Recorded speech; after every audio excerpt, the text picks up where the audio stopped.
Very good evening and welcome to the news tonight, where we get you the day's top stories from India and across the world. I'm Tracy Shilchi, and here are the headlines. The operation to flush out militants from the Air Force base in Pathankot continues. 5 militants are killed so far. Martyrs of the Pathankot attack laid to rest with full military honours. The nation mourns its dead. Gun battle between militants and security forces outside the Indian consulate in Afghanistan's Mazar-e-Sharif. 3 extremists are killed so far. 6.7 magnitude earthquake jolts the northeast. The epicenter reported in Manipur. 8 people are killed and over 90 injured. And tensions surge in the Middle East over execution of a Shiite cleric. Saudi Arabia snaps diplomatic ties with Iran, Bahrain and Sudan to follow suit.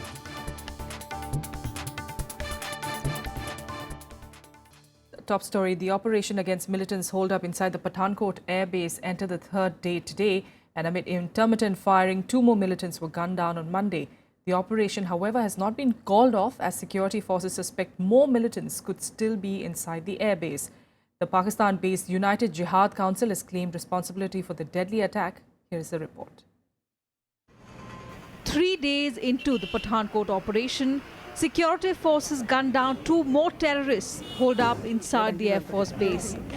Military operations, however, have not been called off as forces suspect more militants could be hiding inside the sprawling Air Force complex. Teams of the NSG, Air Force and the Army, who are jointly conducting the operation, have said all families and personnel inside the airbase, as well as the strategic assets, have been secured.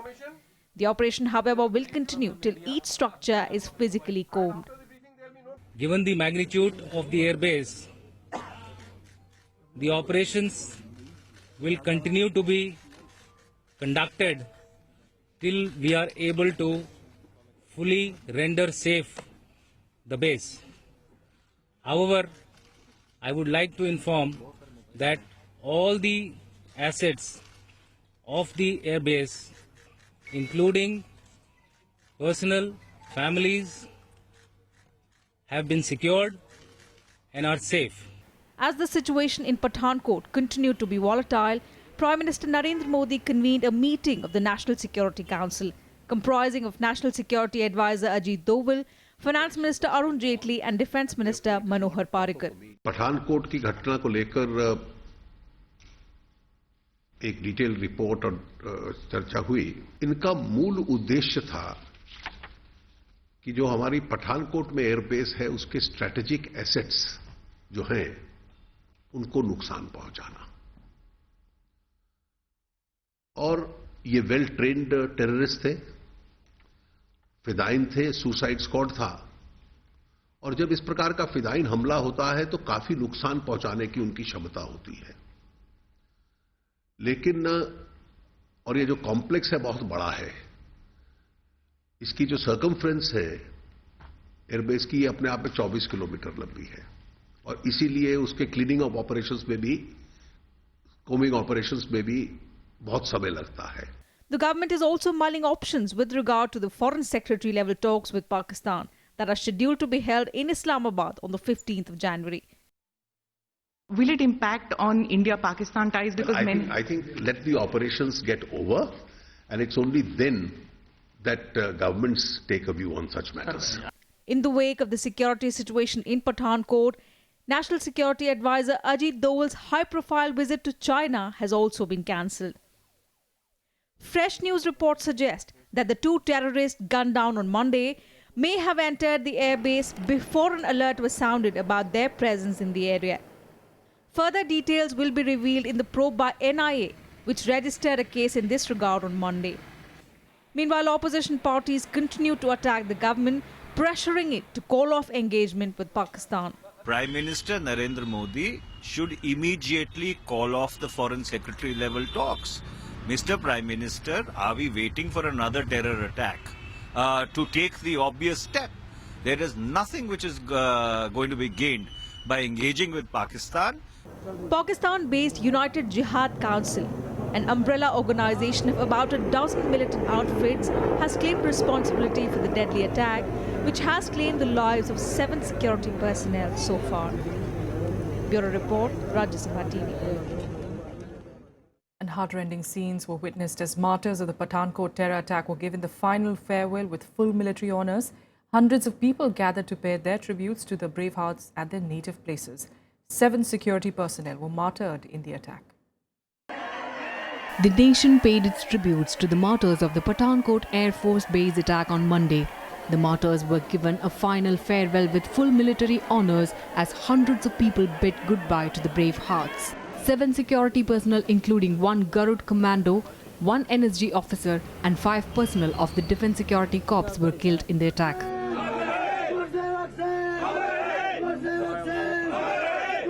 The last rites of Garud commando Guru Sevak Singh were performed in his native village of Garnala in Haryana. The 25-year-old who had joined the Indian Air Force about 6 years ago is survived by wife of 2 months.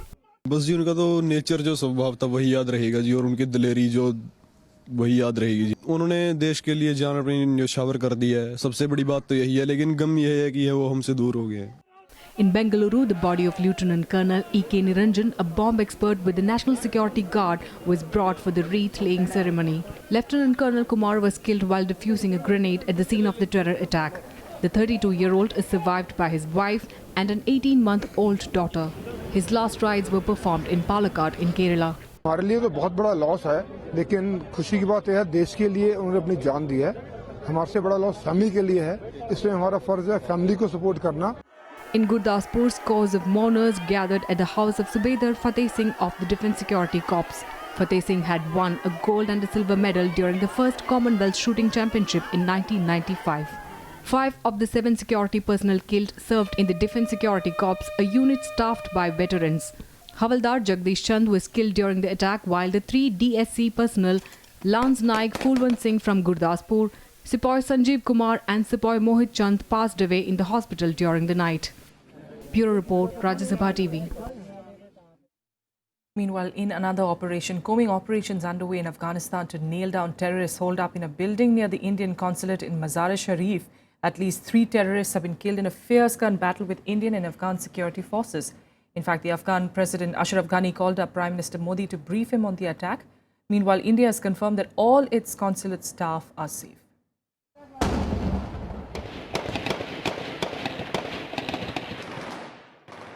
Explosions and gunshots heard at the Indian consulate in the Afghan city of Mazar-e-Sharif. Afghan special security forces are battling insurgents barricaded in a house near the Indian consulate. Early on Sunday evening, gunmen unsuccessfully tried to break into the consulate. Later, they shut themselves in a house nearby. The final assault has been launched by these Afghan special forces and the operation is underway right now. As far as the incident is concerned, at 21:15 last night, 3 blasts occurred in front of Indian consulate, Mazar-e-Sharif, and militants started firing. Now, ITBP troops returned heavy fire to prevent militants entering into the area. At least 1 civilian was wounded and 5 security personnel injured. Security forces have cordoned off the area. Indian ambassador to Afghanistan Amar Sinha tweeted that all consulate staff were safe. Meanwhile, Afghan President Ashraf Ghani telephoned Prime Minister Narendra Modi to brief him on the attack. Modi appreciated the efforts of the Afghan National Security Forces, asserting that India will stand with them. 2 militants suspected holed up in a nearby building and cordoned by Afghan forces. Council staff and ITBP troops are safe. که یک ضربه آنی وارد بکنن، بعد از ضربه یک دخول اجرا بکنن. ان شاء الله اگر هر انکشافاتی که آمد شما رو ما که وظیفه کماندان صاحب است و مسئول امنیت و مسئولین امنیتی. No group has claimed responsibility for the attack so far. This is not the first time that the Indian missions have come under attack in Afghanistan. In May 2014, heavily armed gunmen attacked the Indian consulate in Herat. In August 2013, 9 civilians were killed when the consulate in Jalalabad was targeted. Bureau Report, Rajya Sabha Television. And in more grim news, at least 8 people were killed and over 90 injured as a strong 6.7 magnitude earthquake hit the country's northeast early Monday morning. The quake, epicentered in Manipur, damaged buildings and triggered panic. The northeast part of the country woke up earlier than usual. That too with a jolt measuring 6.7 on the Richter scale. The epicenter of the quake was in Tamenglong district of North Manipur. ये एक earthquake जो है मणिपुर में आज सुबह 4:35 पर आया था. इसके जो मैग्नीट्यूड जो है वो जो है हमारे नेशनल नेटवर्क में 6.7 मैग्नीट्यूड का मापा गया है. इसका केंद्र जो है वो मणिपुर और आसाम बॉर्डर में यानी इम्फाल से करीब 30-35 किलोमीटर नॉर्थ वेस्ट की तरफ जो है इसका केंद्र बिंदु था. सभी लोग रास्ते पर आ गए. सब लोग तो यहाँ पर तो सब 2-3 मंजिलें सबका ही है. सब लोग रास्ते पर ही है. सबका में एकदम डर तो सभी को लगा हुआ है. According to reports, a few buildings, including residential units and government offices, were damaged. The National Crisis Management Committee reviewed the situation and has agreed to provide central assistance for relief and rescue operations in affected areas. पूरी स्थिति का मैं जायजा ले रहा हूं और वैसे कोई चिंता की बात नहीं है जो अभी तक जानकारी प्राप्त हुई है. Meanwhile, 2 National Disaster Response Force teams have arrived in Imphal to speed up rescue work. Manipur Chief Minister Okra Mebobi Singh visited the affected areas as well as those admitted to hospitals.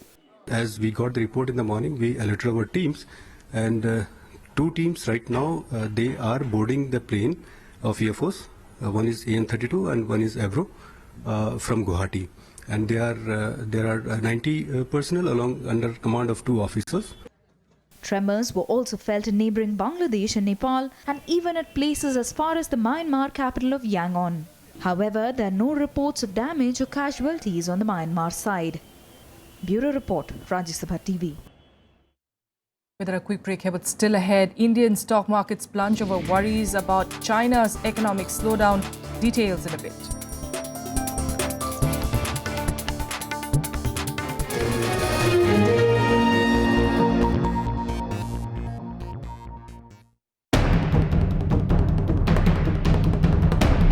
Terrorist strike at Pathankot Air Base. Cold water on India-Pakistan peace hopes. After this attack, can the peace process get on its feet again? Watch the big picture at 9:30 p.m. on Rajya Sabha television.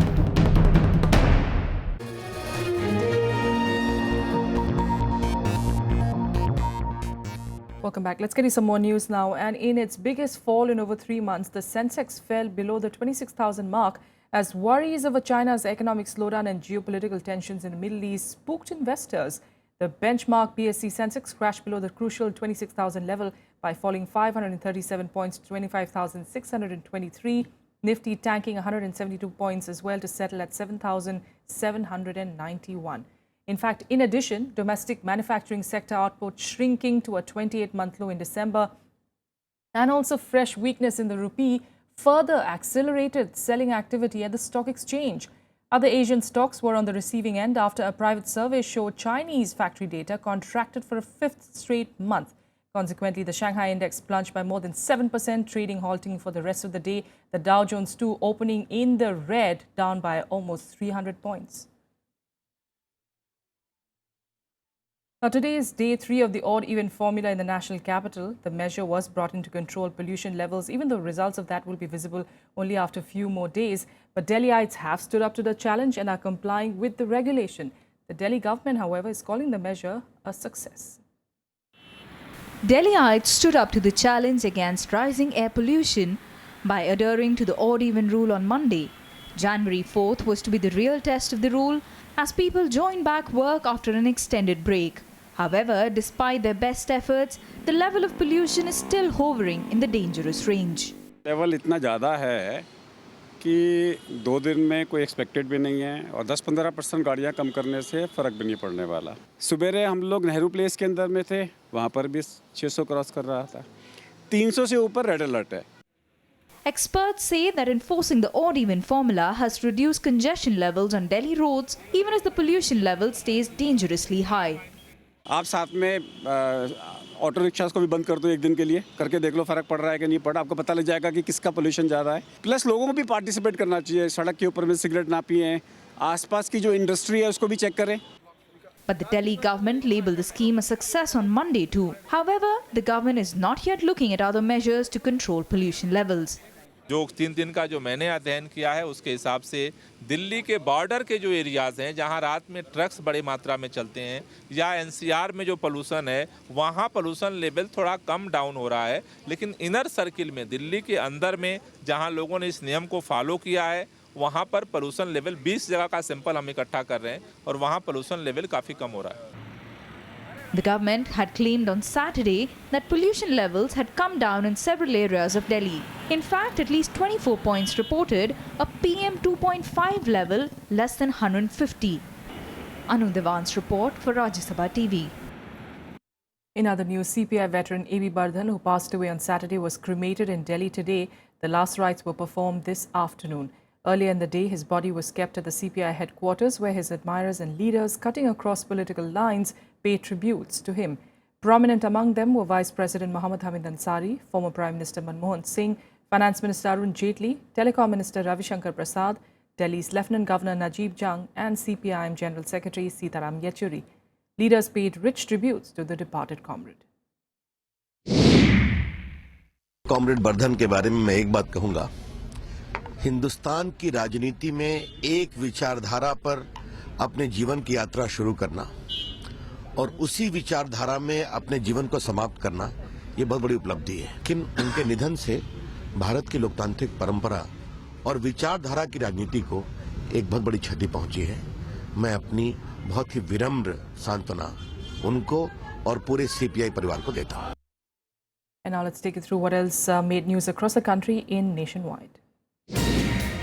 Vice President Mohammad Hamid Ansari today released the book Jinnah Often Came to Our House. This book has been written by Ambassador Kiran Doshi. Speaking at the book release function, Vice President Ansari said that the fictionalized account by the author throws light on Jinnah's personal life. He also commended the author for adopting a novel approach for storytelling. Finance Minister Arun Jaitley held pre-budget consultations with agriculture groups and trade unions.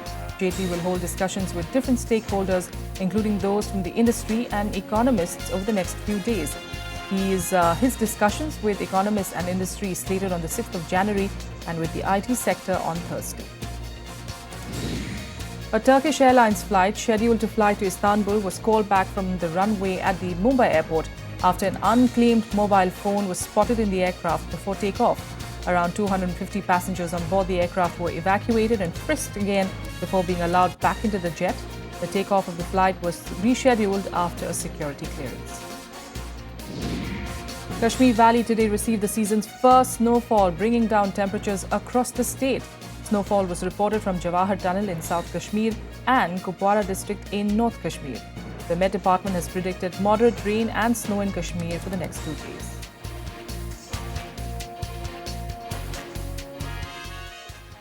Our international news, and a number of Saudi Arabia's allies have joined the country in initiating diplomatic action against Iran, following in Riyadh's footsteps in severing diplomatic ties with Tehran. Saudi Arabia has given Iranian diplomats 2 days now to leave the country amid a row over the execution of a Shia Muslim cleric on Saturday. An execution that first fueled sectarian protest and violence in the Middle East has now sparked a serious diplomatic rift.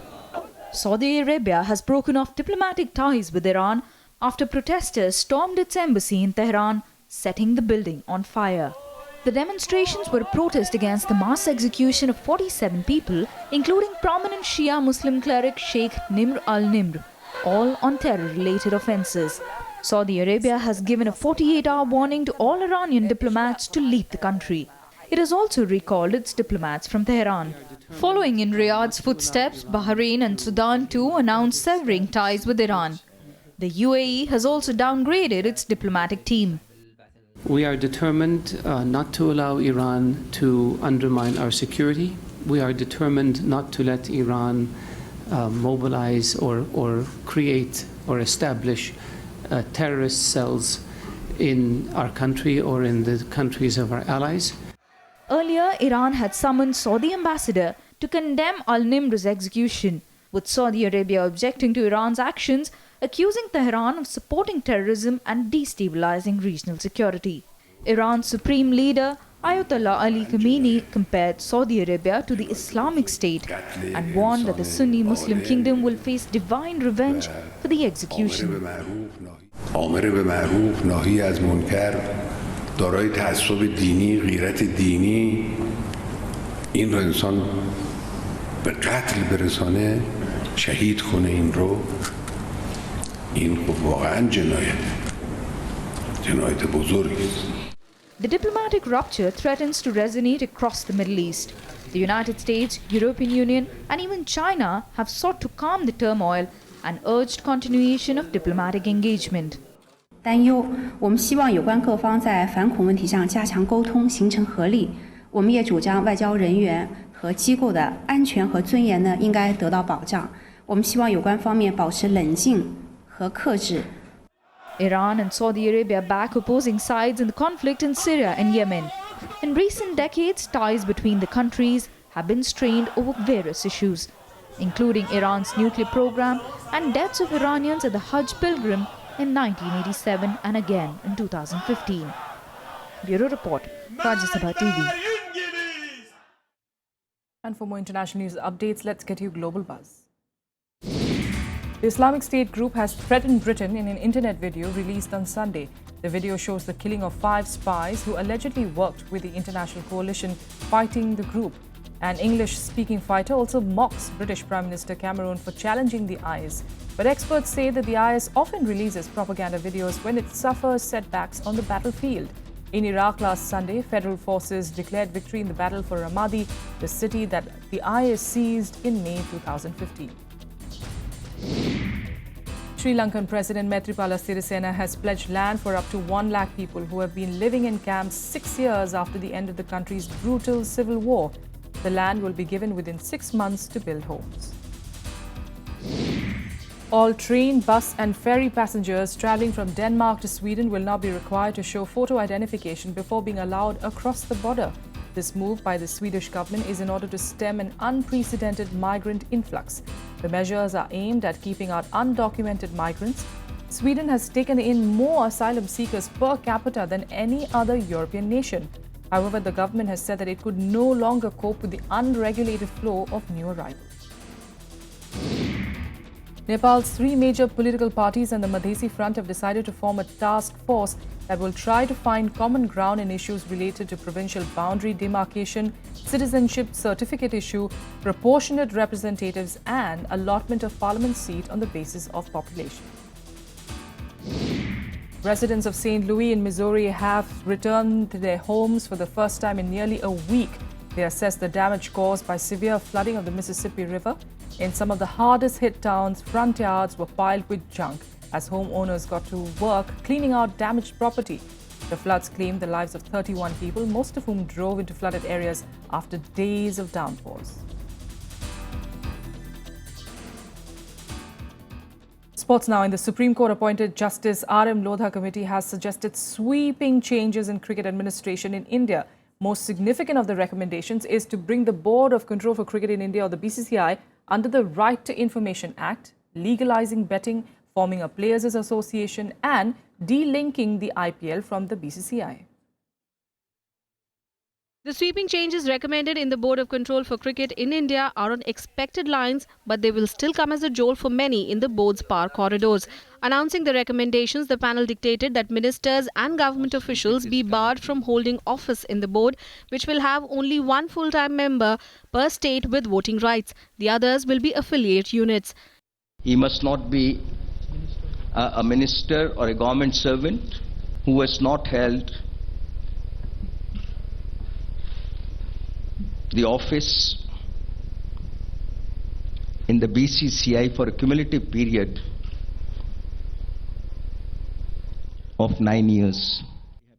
The panel also suggested an eligibility criteria for BCCI office bearers, including the President, Secretary, Vice Presidents and Treasurer.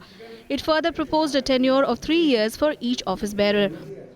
Each office bearer will have tenure of 3 years, and no office bearer can hold the office for more than 3 terms.